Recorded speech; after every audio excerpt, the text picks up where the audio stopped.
Shalom, shalom la famille, que Dieu vous bénisse. J'espère que vous allez bien. J'espère que la vidéo sur ton pasteur, ton fétiche a pu ouvrir les yeux à quelqu'un.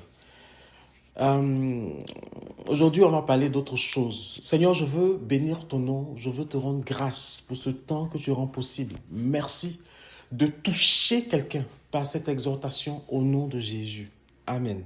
Désolé de le faire encore par audio. Je tenais aussi à dire merci à tous les nouveaux abonnés, toutes les personnes qui ont rejoint cette chaîne. Que Dieu vous bénisse.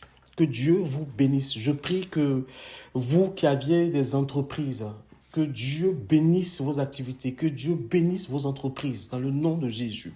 Vous qui avez d'autres projets qui ne sont pas encore réalisés, que Dieu vous donne la direction pour que ces projets-là puissent aboutir au nom de Jésus. Vous qui cherchiez des enfants, que Dieu touche vos entrailles afin que le blocage soit levé au nom de Jésus. Parce que la bénédiction d'enfanter est aussi votre partage au nom de Jésus. Vous qui attendez le mariage, qui désespérez, parce que le mariage ne vient pas, je prie que le mariage soit votre partage, que ce que Dieu veut que vous compreniez avant d'entrer dans ce mariage-là, il vous donne de comprendre cela au nom puissant de Jésus-Christ. Vous qui êtes au chômage, vous qui n'avez pas de travail, vous dont les CV n'ont pas de retour, je prie que Dieu vous ouvre la porte au nom puissant de Jésus-Christ de Nazareth. Décembre n'est pas encore fini et Dieu peut encore te surprendre. Et je prie que Dieu vous surprenne. Dieu vous surprenne au nom de Jésus-Christ de Nazareth. Amen, amen. Aujourd'hui, j'aimerais parler de quelque chose. On est en décembre. Et le Seigneur me rappelait encore qu'on est en décembre. Beaucoup de ces enfants vont courir dans les traversées, vont courir dans de nombreuses veillées, vont courir dans des programmes de fin d'année parce qu'ils attendent des dernières promesses, ils attendent des dernières prophéties, mais n'ont pas encore compris que le secret se trouve dans sa présence. Le secret se trouve dans la connaissance de ce Dieu-là qui s'est révélé à nous. Tu as couru, de chaque année, tu as des traversées. Chaque année, tu es dans des programmes, tu es dans des programmes spéciaux, spécifiques, mais ta vie ne change pas, ta vie ne bouge pas. C'est qu'il y a quelque chose que tu n'as pas encore compris. C'est qu'il y a quelque chose que tu n'as pas encore saisi, que Dieu veut que tu saisisses. Amen. On me demande, est-ce que je dois aller aux traversées? J'ai dit, faites ce que vous voulez. Moi, personnellement, les 31, je suis avec ma famille. Je suis avec ma famille. Maintenant, vous faites ce que vous voulez. Vous faites ce que vous voulez pourvu que Dieu soit avec vous. Mais tu peux te faire 1000 traversées dans ta vie. Si tu n'as pas compris ce que Dieu attend de toi, on peut prophétiser sur ta vie, il ne se passera rien. Parce que l'homme de Dieu qui prophétise sur ta vie, là, il n'est pas Dieu. Et c'est ce que Dieu a prévu pour toi qui va arriver. Et puis je tiens aussi à rappeler à quelqu'un que le plus beau programme de Dieu pour ta vie, la plus belle destinée de Dieu, le programme le plus merveilleux que Dieu a pour ta vie, c'est ton salut. C'est que Jésus est venu mourir pour toi à la croix. Bien-aimé, si ta vie est gagnée par Jésus, tu as tout. Amen. Tu as tout. Amen. Et c'est à partir de ce moment-là que la direction de Dieu te sera révélée pour que les choses qu'il attend de toi, tu puisses les poser pour que tu sois utile sur cette terre comme lui l'a prévu et non pas comme toi tu veux et non pas comme tes pasteurs veulent. Le secret, ce n'est pas les nombreuses révélations qui ont été données sur ta vie. Le secret, ce n'est pas toutes ces traversées, tous ces programmes spécifiques que tu fais. Le secret, c'est comment Dieu s'est présenté à toi. Qu'est-ce que Dieu attend de toi? Bien-aimé, notre Dieu, ce n'est pas un Dieu du hasard. Il ne fait rien par hasard. Et quand on prend la Bible, de la Genèse à l'Apocalypse, Dieu se présente. Dieu se présente. Amen. Et il s'est présenté à Adam comme étant son créateur. Et il s'est présenté à Noé comme étant, comment je vais dire ça, le Dieu étant l'Éternel, mais le Dieu qui va non seulement rebâtir la vie, mais rebâtir avec une nouvelle alliance.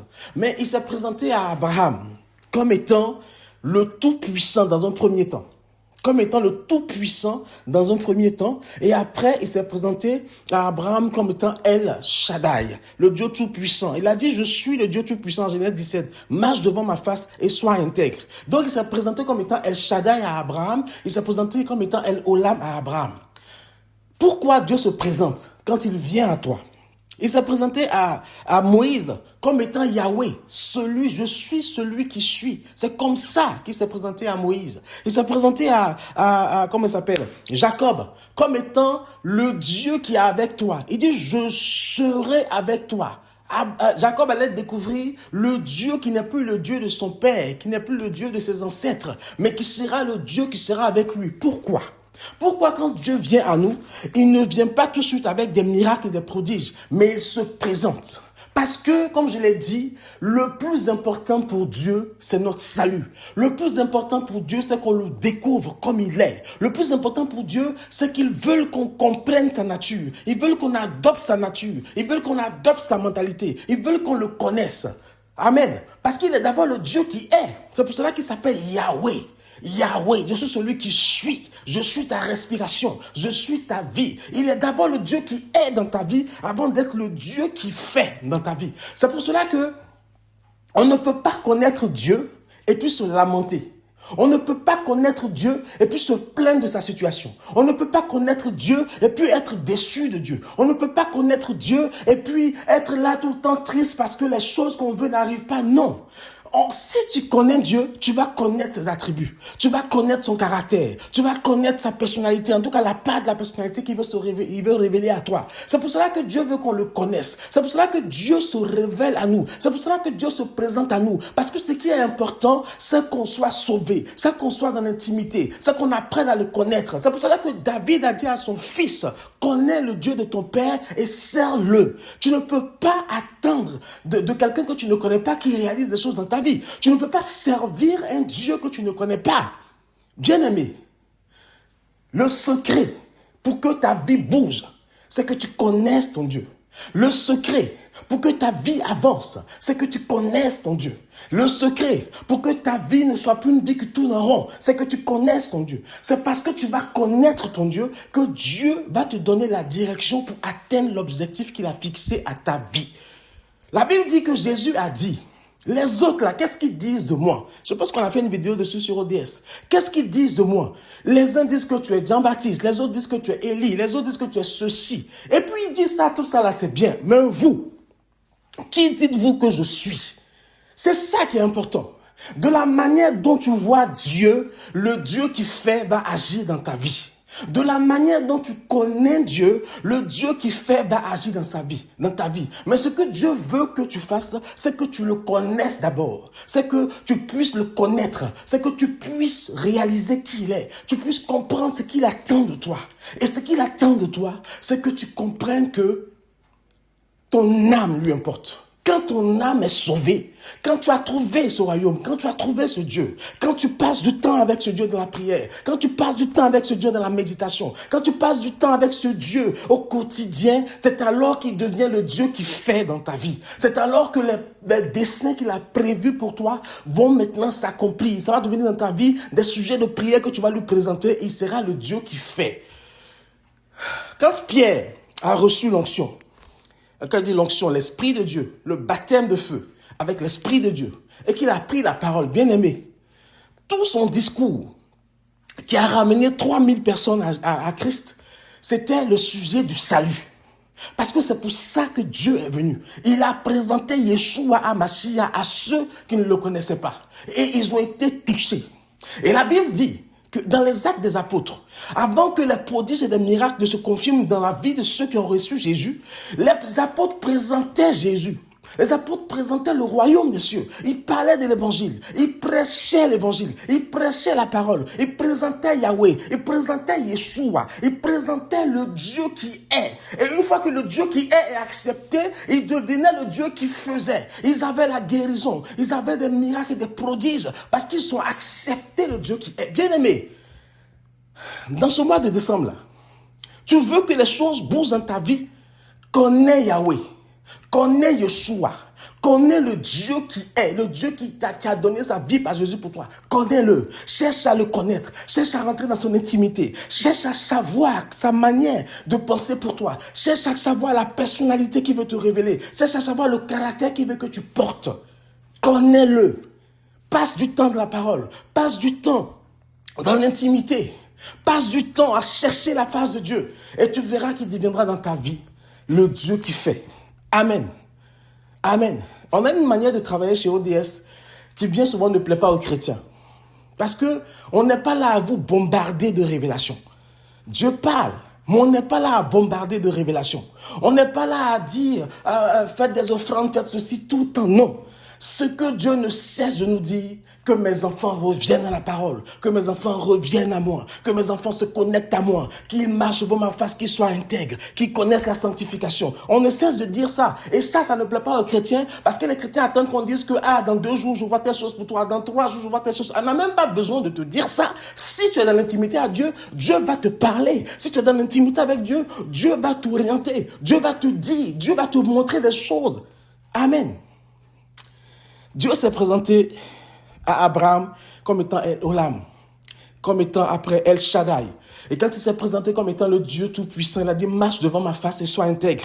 Dieu s'est présenté à Noé comme étant le Dieu de la nouvelle alliance. Dieu s'est présenté à Moïse comme étant Yahweh. Je suis celui qui suis. Amen. Dieu s'est présenté à Jacob comme étant le Dieu qui sera avec lui. Dieu s'est présenté à l'apôtre Paul, à Shaoul, comme étant Jésus qui persécute. Qui est Dieu pour toi? Qui est Dieu pour toi? Comment Dieu s'est-il présenté à toi? Dieu veut que tu le connaisses. Dieu veut que tu saches qui il est. Dieu veut que tu entres en intimité avec lui. C'est alors que les desseins qu'il a déjà acquis pour toi dans le spirituel vont se dérouler dans sa vie. Tu ne peux pas recevoir de Dieu si tu ne le connais pas. Parce que si tu le connais, bien-aimé, je peux te garantir que tu ne murmureras plus. Tu ne te plaindras plus. Tu ne vas plus te plaindre de ta situation. Parce que ce Dieu-là s'est révélé à toi et tu vas comprendre que la situation dans laquelle tu es, c'est une situation de parcours, de vie qu'il est en train de faire avec toi parce qu'il est avec toi pour atteindre un objectif. Ce qui est important quand tu marches avec Dieu, c'est pas ce que tu veux. C'est ce que Dieu veut pour ta vie. Bien-aimé, connais le Dieu de ton Père et sers-le. Connais le Dieu qui s'est révélé à toi et sers-le. Tu verras que tu ne seras plus prompt à courir dans des programmes, dans des traversées, dans tout ça là. Mais tu seras prompt à chercher la face de Dieu. Et ce Dieu dont tu cherches la face, il va te dire dans quel programme il faut aller, là où il y a la nourriture pour toi, là où il a besoin de toi. Bien-aimé, cherche la face de Dieu. Cherche la face de Dieu.